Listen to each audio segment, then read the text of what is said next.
하나님 말씀 요한일서 5장 14절 15절 다 같이 읽겠습니다.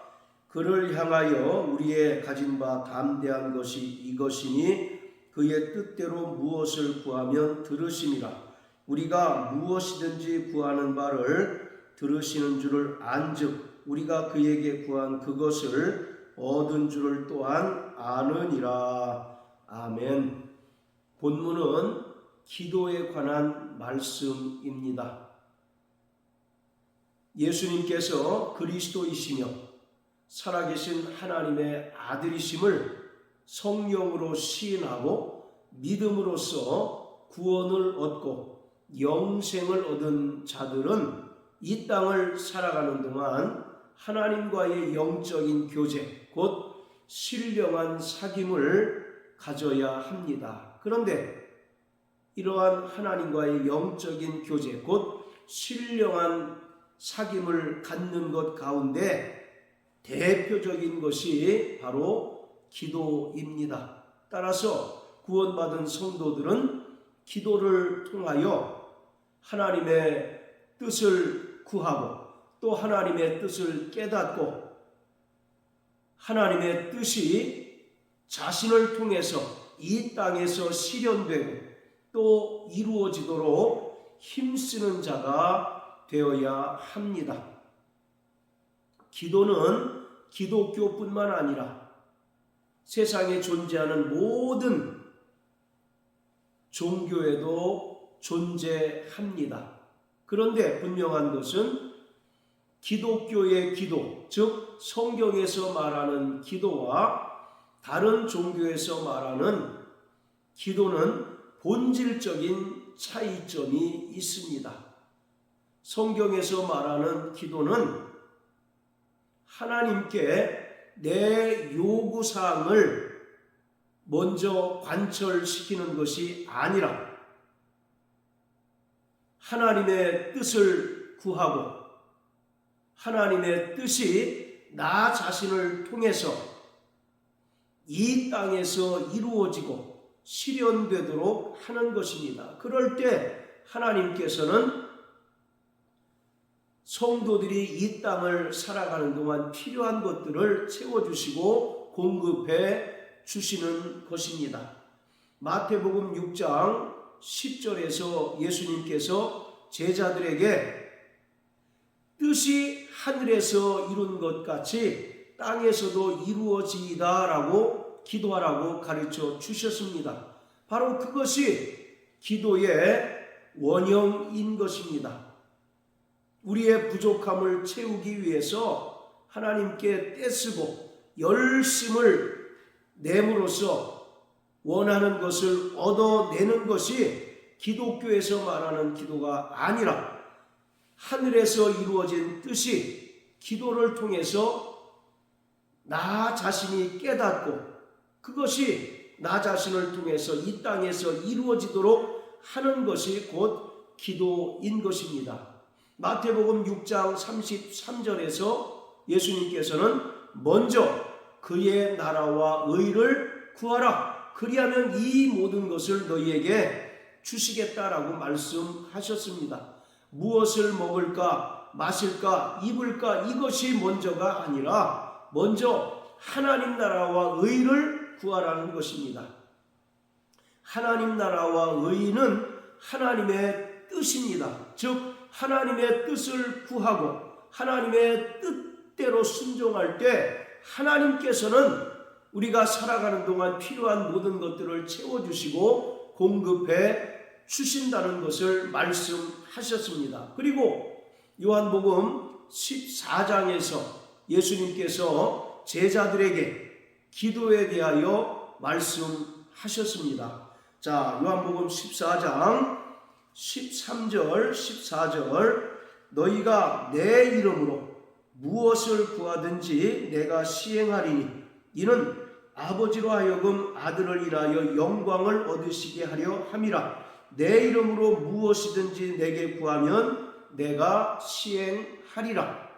예수님께서는 예수 이름으로 무엇을 구하든지 반드시 시행해 주시겠다라고 말씀하셨습니다. 그런데 여기서 예수 이름으로 구하라는 것은 무엇을 의미할까요? 우리가 기도를 마치고 예수님 이름으로 기도했습니다 라고 그 구절을 말을 첨가시키는 것을 의미하는 것이 아니라 예수 이름으로 구하라는 것은 하나님의 뜻을 구하라는 것을 말합니다. 그리고 하나님의 뜻대로 구하라는 것을 의미하고 있습니다. 자, 16장 24절 지금까지는 너희가 내 이름으로 아무것도 구하지 아니하였으나 구하라 그리하면 받으리니 너희 기쁨이 충만하리라. 여기서도 예수님께서는 내 이름으로 무엇을 구하든지 다 받게 될 것이다 라고 말씀하고 있습니다. 이처럼 성경에서 말하는 기도는 인간의 열심이나 노력에 하나님께서 감동하셔서 우리의 원하는 것을 받게 하시고 내려주시는 것이 아니라 철저히 하늘에서 이루어진 뜻이 이 땅에서 성도 자신을 통해서 구현되고 실현되고 이루어지는 수단이라는 것을 분명하게 말하고 있습니다. 반면에 다른 종교에서 말하는 기도는 한마디로 지성이면 감천이란 말로 표현할 수 있습니다.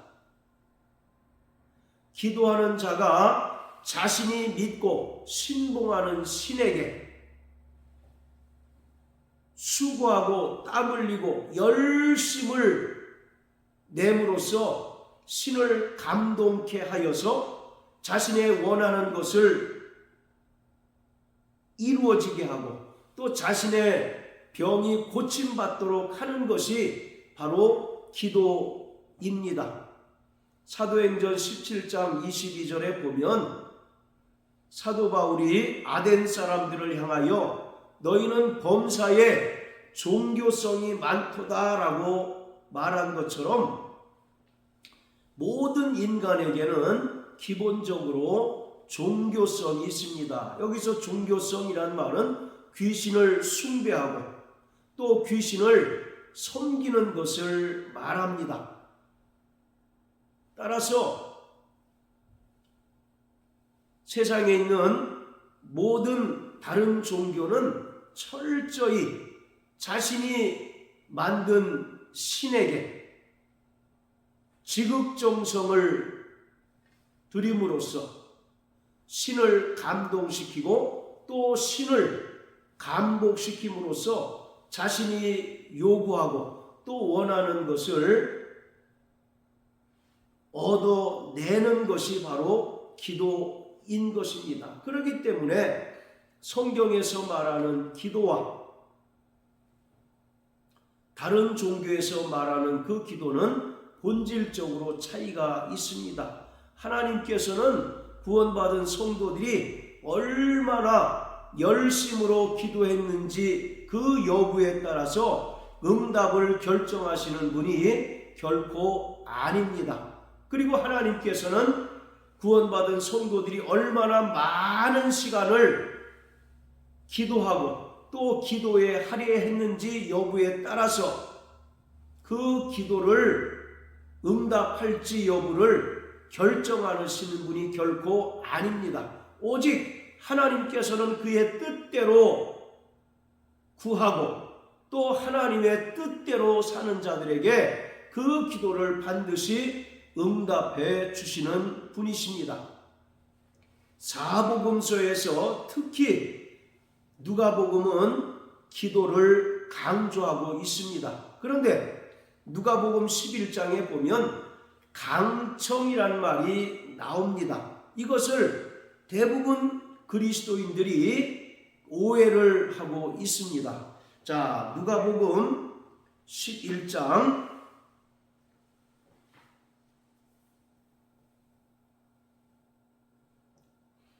자, 8절만 읽어봅니다. 내가 너희에게 말하노니 비록 벗됨을 인하여서는 일어나 주지 아니할지라도 그 강청함을 인하여 일어나 그 소용대로 주리라.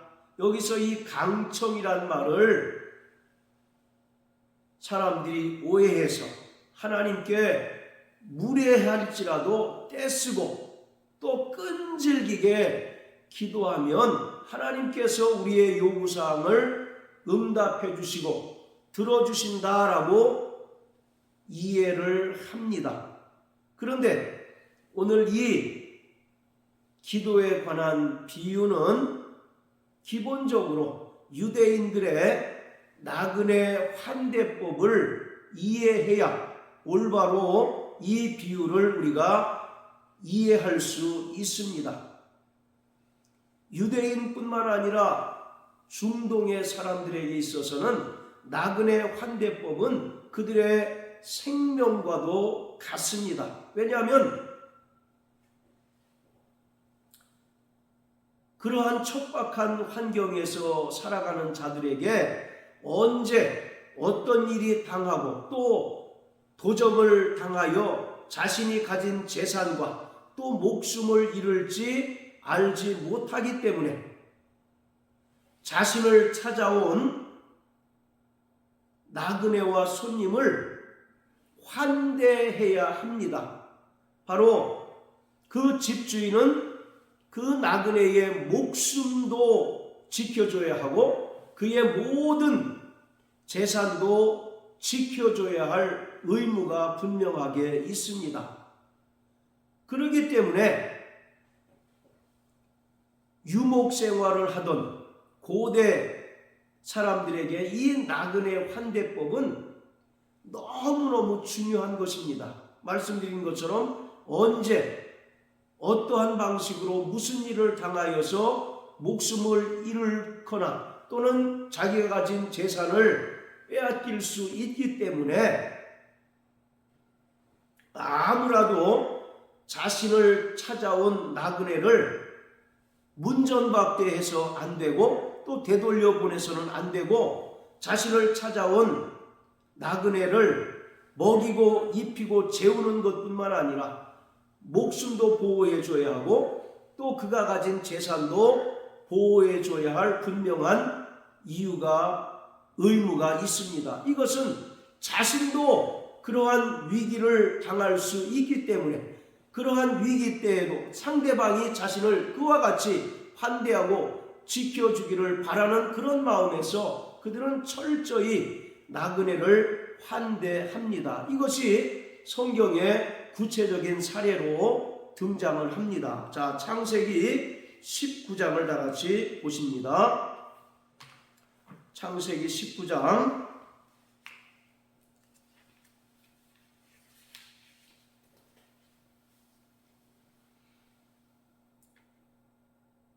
자, 1절부터 8절까지 읽겠습니다. 날이 저물 때에 그 두 천사가 소돔에 이르니 마침 롯이 소돔 성문에 앉았다가 그들을 보고 일어나 영접하고 땅에 엎드려 절하여 가로되 내 주여 돌이켜 종의 집으로 들어가 발을 씻고 주무시고 일찍이 일어나 갈 길을 가소서. 그들이 가로되 아니라 우리가 거리에서 격려하리라. 롯이 간청하매 그제야 돌이켜서 그 집으로 들어오는지라. 롯이 그들을 위하여 식탁을 베풀고 무교병을 구우니 그들이 먹으니라. 그들이 눕기 전에 그 성사람 곧 소돔 백성들이 물론 노소하고 사방에서 다 모여 그 집을 애워싸고 롯을 부르고 그에게 이르되 이 저녁에 내게 온 사람이 어디 있느냐 이끌어내라. 우리가 그들을 상관하리라. 롯이 문 밖에 무리에게로 나가서 뒤로 문을 닫고 이르되 청하노니 내 형제들아 일어나걸 행치 말라. 내게 남자를 가까이 아니한 두 딸이 있노라. 청컨대 내가 그들을 너희에게로 이끌어내리니 너희 눈에 좋은 대로 그들에게 행하고 이 사람들은 내 집에 들어왔은즉 이 사람들에게는 아무것도 하지 말라. 바로 롯의 집에 손님이 찾아왔을 때 그 소돔 사람들이 그 집에 찾아와서 그 손님들을 자신들에게 인계하라는 것입니다. 그러면 자신들이 그들과 성관계를 맺겠다는 것입니다. 그때 롯이 말하기를 7절 8절에 내 형제들아 이런 악을 행치 말라 하면서 자신을 찾아온 손님 대신에 남자를 가까이 아니한 두 딸이 있으니 그 두 딸을 너희에게 줄 터이니 너희 원대로 하라고 합니다. 농경 문화 속에서 살아가던 우리네 삶의 방식이나 습관으로서는 도무지 이해하지 못할 행동입니다. 어떻게 그 손님을 보호하고자 자기의 그 귀중한 두 딸을 내어줄 수가 있겠습니까? 그런데 이 롯은 자신을 찾아온 손님을 해하려는 그 동네 사람들에게 이런 악을 행치 말라고 하면서 대신에 자기 두 딸을 내어줄 터이니 너희 원하는 대로 하라고 말합니다. 자, 또 우리 사사기를 다 같이 보시겠습니다. 사사기 19장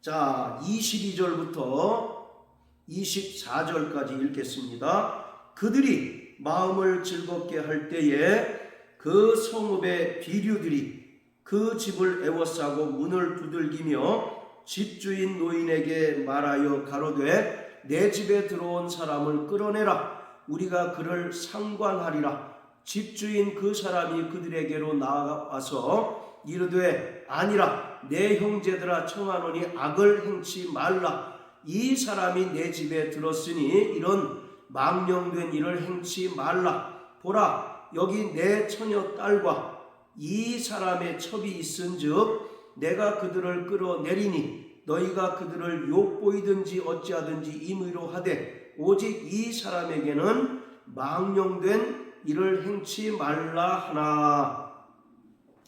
역시 창세기 19장에 기록된 롯의 경우와 동일한 것을 볼 수가 있습니다. 노인이 자기 집에 찾아온 손님을 보호하고자 그 마을의 도적들에게 내게 찾아온 손님에게 악을 행치 말라. 차라리 내 처녀딸과 이 사람의 첩이 있으니 그들을 너희에게 내어줄 테이니 욕을 보이든지 어찌하든지 너희가 마음대로 하라고 말합니다. 이것은 우리나라의 어떤 손님 접대나 생활 습관과는 도무지 공통점이 없는 그러한 내용입니다. 그런데 이러한 나그네 환대법이 고대에 바로 유대나 또 중동 사회에서는 대단히 일반적이었던 것을 알 수가 있습니다. 오히려 자기를 찾아온 나그네를 환대하지 않거나 또는 문전박대하고 보호해주지 않는다면 이 사람은 철저히 그 공동체에서 부끄러움을 당하게 되고 그 공동체 내에서 살아가지 못하는 경우가 생길 수 있습니다. 그리고 더 나아가서 자신도 그러한 위기에 처했을 때 아무에게로부터 도움을 받지 못하는 경우가 생길 수 있습니다. 그렇기 때문에 오늘 누가복음 11장에 나오는 이 강청이라고 하는 말은 유대인들의 나그네 환대법을 배경으로 우리가 이해를 해야 합니다. 한밤중에 자신을 찾아온 그 손님을 문전박대하지 않고 그가 원하는 것을 준 것은 바로 유대인들의 나그네 환대법에 의한 것입니다. 만일 귀찮거나 또는 여러 가지 사유로 인해서 이 손님의 그 원하는 것을 들어주지 않는다면 이 사람은, 그리고 그 마을 공동체는 다른 이들로부터 부끄러움을 당할 수밖에 없습니다. 그리고 말씀드린 것처럼 자신이 그러한 위기 상황에 처했을 때 아무에게로부터 도움을 받지 못하는 경우가 발생하게 됩니다. 그렇기 때문에 강청함을 인하여 일어나 그 소용대로 주겠다라고 말씀합니다. 이 강청에 해당하는 헬라어가 아나이데이아라는 단어인데, 이것은 신약 성경에서 오직 한 번만 기록이 되어 있습니다. 그래서 이 뜻을 정확히 알기는 어렵지만 지금 우리가 가진 성경은 대부분 무례하게, 끈질기게라는 의미로 이해하지만 본래의 뜻은 수치를 당하지 않게라는 의미입니다. 즉 한밤중에 찾아온 나그네가 귀찮지만 그의 소용대로 준 것은, 만약에 그 손님의 요구를 들어주지 않는다면 이 사람은 그 마을 공동체에서 부끄러움을 당하고 또 수치를 당하고 때로는 어려움을 당할 수밖에 없기 때문에 반드시 그 나그네의 요구를 들어주겠다는 의미입니다. 이처럼 하나님께서는 그 말씀대로 뜻대로 기도하는 자에게 반드시 응답하시는 분이시라는 사실을 주님께서는 이 비유를 통해서 우리에게 말씀하고 있는 것입니다. 그렇기 때문에 많은 사람들의 그 기도에 대한 오해를 우리는 분명하게 고칠 수 있어야 합니다. 금 나와라 뚝딱하면 금이 나오는 전래동화에 나오는 그 이야기처럼 기도는 만능 열쇠가 아닙니다. 우리가 하나님께 때를 쓰고 하나님께 지극정성을 다하고 열심을 다하면 하나님께서 내 기도를 들어주신다는 그런 미신적인 또 기복적인 요소를 우리는 철저하게 배제시켜야 합니다. 그래서 성경에서 요구하시는 기도, 또 성경에서 말하는 기도의 참 의미를 깨닫고 그 뜻대로 기도할 때 하나님께서는 우리의 기도를 들으시고 또 우리의 필요한 것들을 채워주신다는 사실을 우리는 분명히 알고 하나님께서 원하시는 기도를 하는 자가 되어야 합니다. 야고보서 4장에 보면 너희가 구하여도 얻지 못한 것은 잘 정욕에 쓰기 위하여 잘못 구하였기 때문이라고 말씀합니다. 대부분의 사람들이 자기의 정욕에 쓰려고 잘못 구하기 때문에 기도 응답을 받지 못하는 것입니다. 그런데 오늘 요한일서 5장 14절 15절에는 우리의 가진 바 담대한 것이 이것이니 그의 뜻대로 무엇을 구하면 하나님께서 우리의 기도를 들으신다라고 말씀하고 있습니다. 그러므로 사랑하는 성도 여러분, 날마다 깨어 기도하게 되시길 주의 이름으로 축복합니다. 그리고 우리의 기도가 내 육신에 필요한 것을 하나님께 떼쓰듯 요구하는 것이 아니라 하나님의 뜻을 구하고 또 하나님의 뜻이 나 자신을 통해서 이 땅에 이루어지는 그 수단, 도구로 사용될 때 우리는 하나님의 그 은혜를 힘입을 수 있고 또 우리의 기도가 상달되고 응답되는 그 체험들을 할 수가 있게 될 것입니다. 그러므로 날마다 성령으로 무시로, 성령 안에서 무시로 하나님께 기도하고 또 하나님 뜻대로 기도하는 저와 여러분들 되시길 주님의 이름으로 축복합니다. 할렐루야.